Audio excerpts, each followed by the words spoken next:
weight loss and exercise versus diet. So which one's going to get you more fat loss?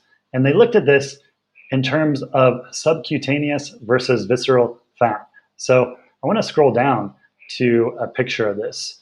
So not that complicated picture, but this one right here. So the people in the study who restricted calories, right, simply by eating less, actually had the biggest amount of weight loss. So not a surprise. The people who just exercised had the smallest, and then the people who did calorie restriction plus exercise were somewhere in the middle, which might be a bit of a surprise. But what is interesting is that the proportion of visceral adipose tissue, the visceral fat, the dangerous fat around your belly, the proportion is actually higher when it's lost through exercise.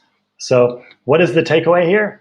It's that both exercise and calorie restriction, I wouldn't say calorie restriction, but just eating the right foods are important, right? So I wouldn't focus on starving ourselves necessarily, but eating the right foods and exercising so that we're losing fat from the right place. Because when we have too much visceral fat, we're at greater risk for heart disease, diabetes, stroke, cancer, all of these things, right? So we need to simply get up and move. And I would say, rather than doing hard exercise a few times a week, make it a point just to get up and move around. So I set a timer generally for every 30 minutes, and I just get up and move. In fact, I'm past that timer now,